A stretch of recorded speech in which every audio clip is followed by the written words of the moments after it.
wanni taate san guutuun isii qoosaadha jee bira darbi. Amma bultii keessa seentee jirta. Sanuma nuu jabeeffadhu buli baga gammaddee alf mabruuk obboleessa kiyya alaaraas matarra nu jirta rabbi si haa horu. Assalaamu alaikum.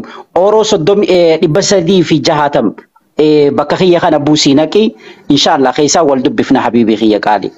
Baga gammaddee. Salaam galatoomii ulfaadhu. Obboleessa keenya jabaa galatoomii ulfaadhu. Haajaa walumaan seenne gaa'ii jabaadhu tabiraatis inni jirti wal mari'annee tumatti fufna. Abshir. Itti dhufna rakkoon qabu. Abshir.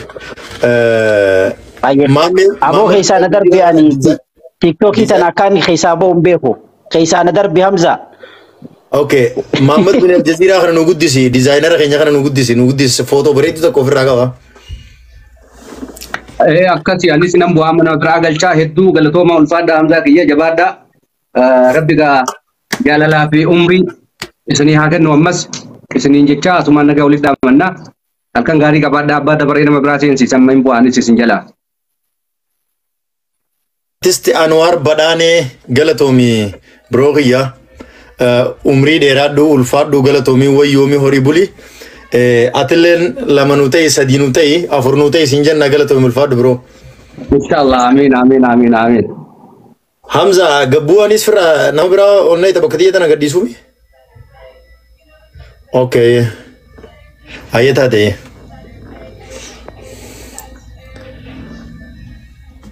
Namni biraa. Hamza keenya qaali maalisti baga gammadde haadha ko.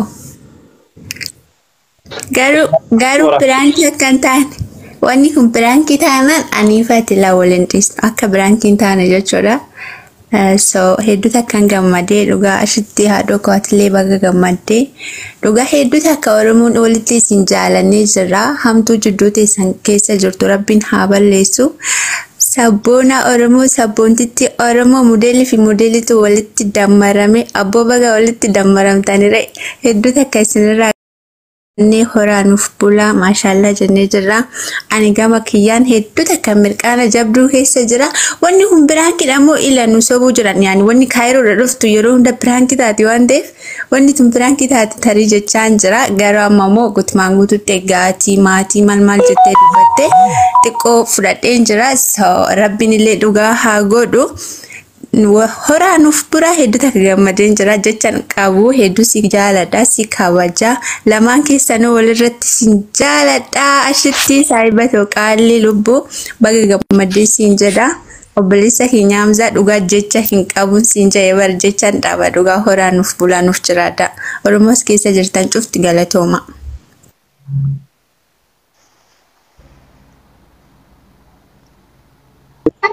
Buleetti teenya biiftuu gadaa thank you ulfaadhu. Atillee rabbi hiree si haa tolchu harma kanaan rabbiin teetis rabbi haa fixu.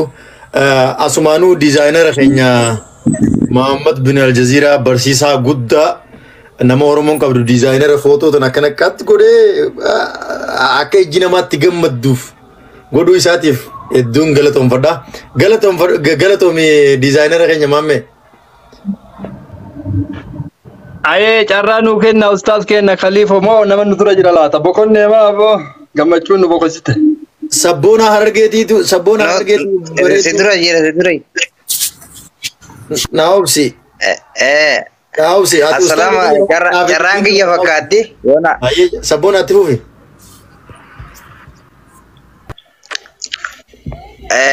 okay ummata kiyya duraan dursee guyyaa arraa kana ga'uudhaaf Hamzaanii wajjumaanii alhamdulillah rabbil alamin rabbiif galanni haa ga'u gammachuu duubaan gaddin jirre rabbi nuuf haa godhu wanti yeroo haadha abbaa Hamzaatii fi haadha abbaa Ashiteetii fi rabbiin umrii nuuf haa dheereessu amiin wanti reefu Hamzaanii yeroo dubbatu jaalala ummata isaatirraa kan ka'e hedduu miira keessa galee ani san caalaa miira keessa nagalche tokko jira keenya akka mataa kiyyaatti barreeffama Ashitiin maxxansite tokko gaafa manguddoo waliin dhayitee kabajaa isaa waliif kennan ummata kiyya kabajamaa fi jaalatamaa ummata Harargee Ashitii irraan jaaladha kajeebbaan si dubbate tokko kabajaa ummanni keenya lafattii fi jaalala onnee irraa waliif qabu tokkoon hedduu garaan balleesse dhugaa dubbachuudha.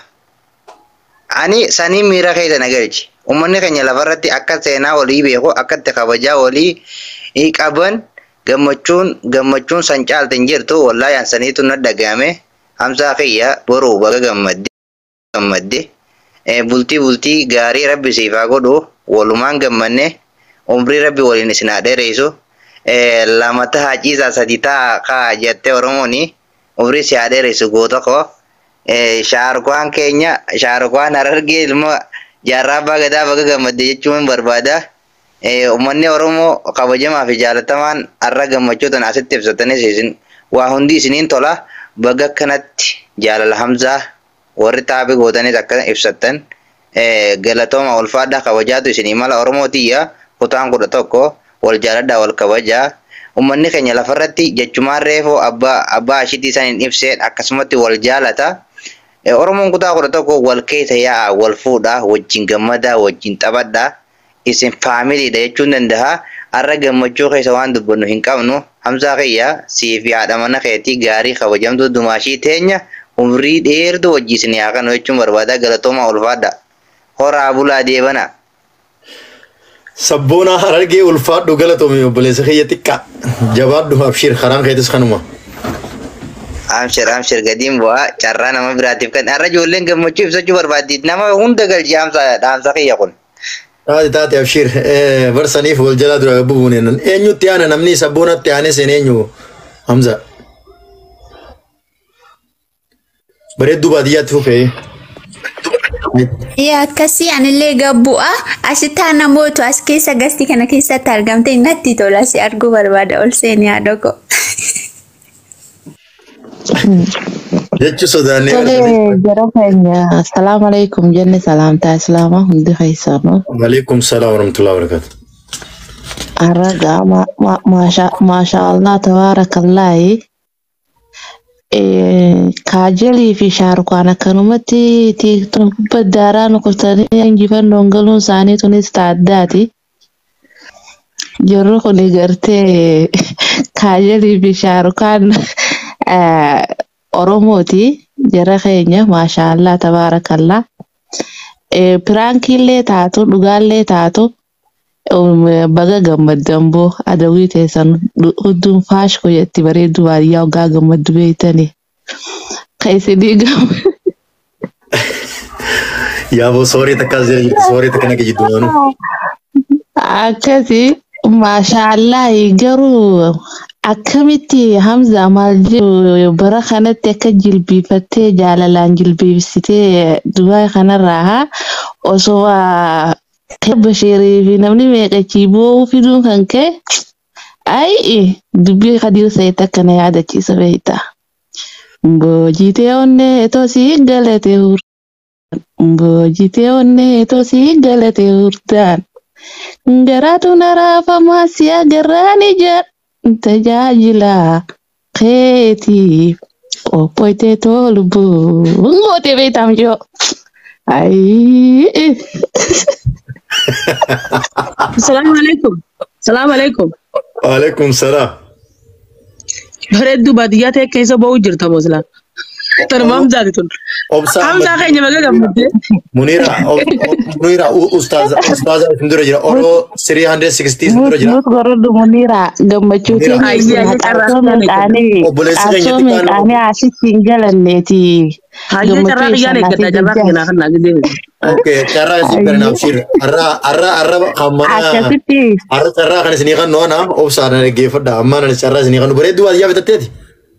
Tole maashaallah tabaarakallaahi Hamzaa keenya ashitti teenya baga gammaddee laalli dhugaa himuudhaaf hamma arraa shamarran keenya fuudhuu malee nuti akkana fuunee boojinee galfachuun hin argine ijoolleen adeeran keenyaa tun.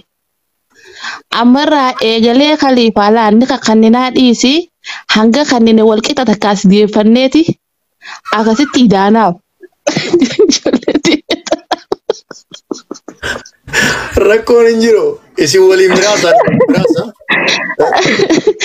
Maaliif jennaan hedduu biraa qabnaa beektaa amma ashittumaa fi eenyu mucii wateenya takka dhiirtana siifaan qofa fudhannee ammaan tana gartee xiqqoo asa hammaarrachuu qabna laalamaa akka haadha faaxee tanaas asidanneeti. Hedduutu jira walitti dhangalaanee aannanii fi bishaan walitti dhangala'ee tattaaneeti akkasitti gabrummaa gartee jaalalaa hiddaan gadhaabna jechuudha isin ijalee jara keenya baga gammadde biroo. Yaa shamarran si koomandoo kuni afaan isaanii kun adaba qabanii garaan isaanii gadaba qabaa shamarran Oromoo hundi naamusa qabaa garuu kan shamarran si koomandoo kuni addaati bakka jaalatanittuma dhumuu barbaadanii soo sunis nutis amma bareedduun baadiyyaa jaalaluma isiniif qabduu fi kanumaaf gatammaarrannaa jette isinis waan kana qalbii keessa nu guduunfadha. Obsaa amma diinii dura jira moo Ustaaz Oroo 60 dura jira?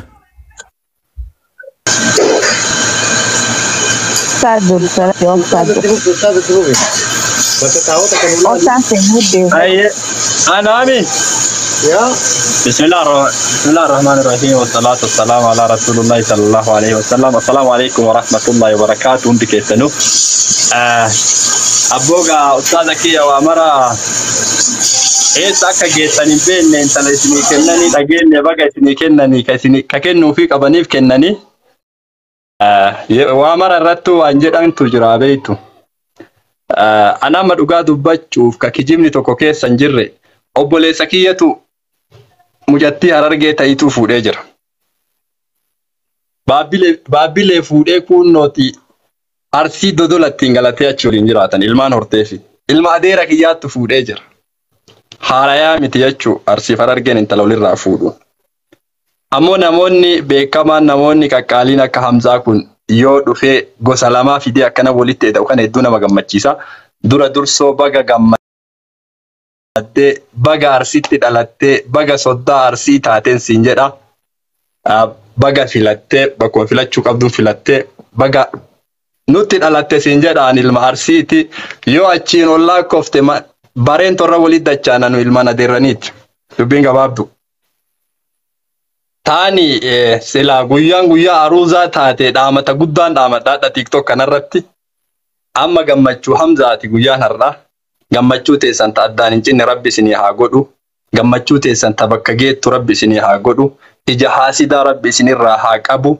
Muyyattiin tunillee wallaahi dhugaa rabbi dubbachuuf inuma agarraan sooshaal miidiyaa kanarratti intala aadaa baqabdu, intala aadaa beektu, intala maatii kabajitu, intala waa'ee maatii ofii yoo dubbattu yoo waan gara garaa hojjettu waan gaarii irraa arginu isinillee baga gammaddee rabbiin jaarmaya keessan jaarmaya utubaa sibiilaa rabbi isiniif haa godhu isiniin jedha. Taani obboleeyyan teennata. Ana waliinuu TikTok kana gubbaa jirru hawaasni keenya ka lafarra jiruu fi nu'uun TikTokii irra jirru kun wal adda. Akkaataan hawaasni keenya seenaa fi aadaa walii akkaataa walii itti wal beeku itti wal kabaju akka nu'uu sooshaal miidiyaa kanarra jirrurraan wal adda duddaaf gara jechuudha. Kan akkasitti qabannee hawaasni keenya ka lafaa hawaasni ulfaataan wanti nuti asirratti dalaynu asumarratti haa haftu yeroo kamuu. Yoo ilmi arsii tokko intala harargee takka asirratti afaan hamaa jedhee waan gara garaatiin waliin buunellee asumarratti hambisa. Sooshaal miidiyaa gubbatti haftu hamtuun nuti dalaynu hawaasa keenyatti gadi hin bu'in. Intalti harargeetiif gurbaan arsii tokko yoo wal fuudhan yookiin intalti arsiitiif gurbaan harargee tokko yoo wal fuudhan yoo wal dhabanillee akka maatii gadi hin buune akka dhiyoo obboleessa keenya fakkeenyallee godhachuu fi miti. Mucaa Finfinneetti haadha manaa isaa wajjin wal dhabanii wanti sun fagoo deemte wanti akkasii gaariidha miti. As gubbatti haftu rakkoon maatii lamaan jidduu uumamte jidduu tana gubbama keenya kanatti haftu rabbi hamtuu akkasii isinirraa haa qabu siin jedha Hamzaa keenya si jaalannaa. Amma wanni tadabarte gundoo tahafte guddoo jedhan. Amma beektaa qoosaallee bifa jijjiiruun sirraa eegamaa kana atuyyuu ni beekta nama hedduu jaalala qabsiiftee hedduu qabsiiftee keessaa takkatti fuutee kun martinuu ija sirra kaawwatee jira oofinaa jedha jedhiin yeroo takka tunillee barbaachiftuudha. Warri ijarra kaawwattanillee garama qulqulluun jalaa hafaa itti tufaa fi rabbi isinaa ijaaruu ijaarma keessan ijaarman diigamne rabbi isinii haa godhuu horaa bulaa deebanaa jedhanii maal jetti seetani hawwanni teenna yoo gurbaan fuudhee galu tana hawwan obboleeyyan teenna ta harargee jechuu dandeetti. hin fuudhuu jettee hamattuun biyya fuudheenaa galee dhalattuun kiyya jetti taan itti guuttattanii baga fuutee rabbi waliin isin haga'u. Wassalaamu alaikum warahmatullahi wabarakaatu. وعليكم السلام ورحمة الله وبركاته. أبصر أحمد دين تركي ساعتي كشوتي تكواني فكاتي. سوري نقولش سوري نزل جرتي سوري بليز سوري قلش سوري ميزة قدو رابر نمينني إسنيفكاري ميسين جدو خاي إسنيفكاري ميسيدا سوري قلشي نمني برا منيرة في عبدي خم تدرا